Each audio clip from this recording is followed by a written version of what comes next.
And welcome back. Driving on Minnesota roads looks a little bit different than it did just a few months ago. It was July 1st. Motorcyclists were given the green light to filter and split through traffic. And it's been an adjustment, I think, for them. Also, obviously, for drivers who still have a lot of questions. Joining me now is Jay Bock, the state's motorcycle safety administrator. Thanks for joining us, Jay. Glad to be here. Thanks for inviting me. Can we do just a quick refresher, please? Let's do some definitions here. Lane filtering. So the legislation talks about lane sharing, which has two different components to it. That is splitting and filtering. So the first is splitting. Okay. That allows motorcyclists to travel and share a lane up to 25 miles an hour if the traffic is moving. And filtering is 15 miles an hour when traffic is stopped. So the fastest that anybody should be using these permissions, split or filter, should be 25 miles an hour. Once the motorcyclist hits the 25 mile an hour mark, they need to go back to a lane assignment. Okay, got it. And then really quickly, remind us when it is not legal to do these things. There are a couple of scenarios, right? Yeah, there's four different areas in which it was specifically mentioned in the statute. The first is the approach of, the driving through, or the exit of a roundabout. Okay. In a school zone, you can't do it if there's a double lane in front of a school. A work zone, when that traffic gets funneled to one lane.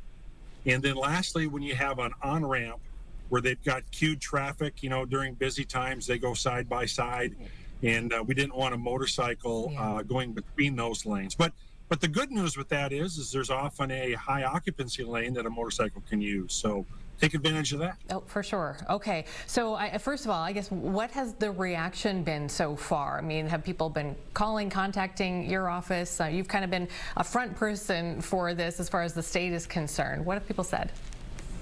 Well, we're getting mixed on, we've gotten some positive remarks, we've gotten some negative remarks, but the thing that we've got the most of is just questions. How do I do this? When can I do this? Am I doing this properly? I saw someone doing it this way or that way. Is that the proper use of the law? So we're just trying to take an education approach to everybody on our roadways. And, we're getting phone calls and comments from motorists and motorcyclists. Anything beyond what we kind of just talked about as far as what's legal, what's not, the speed limits? Are there any additional questions that people have that you feel like we could answer? Well, it does need to be on a roadway where there are two lanes of traffic going in the same direction. Okay. So if there's oncoming traffic, you're not permitted to split or filter. But if there's two lanes going in the same direction, it is permissible. Okay. We don't have any data on this from Minnesota. This is brand new for us. There are a couple of states, Minnesota and California, that permit lane splitting, although in talking to you, it sounds like it's not apples to apples. There's different speed limits and things, and then 6 states that do the filtering. How will you sort of look at the data here and say this is working, this is not working? Well, thanks for asking that question. Yes, there are 6 states out there. There's only 2, as you mentioned, California and Minnesota, that allow split and filter. It's important to note, though, that all of these definitions are potentially different from state to state and permission to permission. So if you're traveling somewhere else, or if you're coming to Minnesota in a state that allows it, make sure that you're doing it the way that our state has lined it up within our statute and what we're looking to accomplish. As far as the data goes, we're trying to collect the data. We're changing some of our processes, getting additional information to be able to get accurate data on what splitting and filtering is doing in the traffic flow. It'll be a while before we have any of that of a large enough sample to really put anything in writing or talk about it in an educated way. Yeah.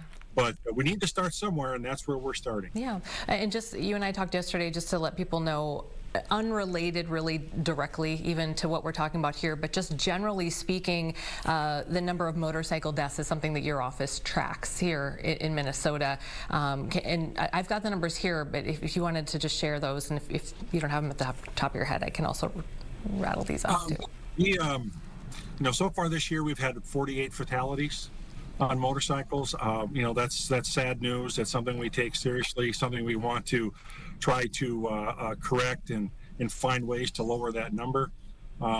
The good news is at this time last year there was 65 fatalities, and those numbers were down from the prior year. So that trend is encouraging, and hopefully something we can continue to develop. All right. Yeah, 76 deaths in 2024, 65 and 48 so far this year, compared to 65 this time last year.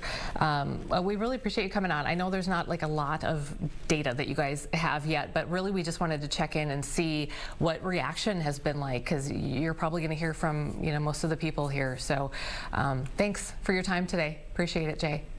Glad to do it. Invite me back. I'd love to be a part of this, and I appreciate you spreading the message for us. For sure. We got to keep reminding people about these rules too, obviously. I mean, there's some nuances there that people need to know about and get refreshed on. So thanks, Jay. Have a good one. See you later. Thank you. Take care.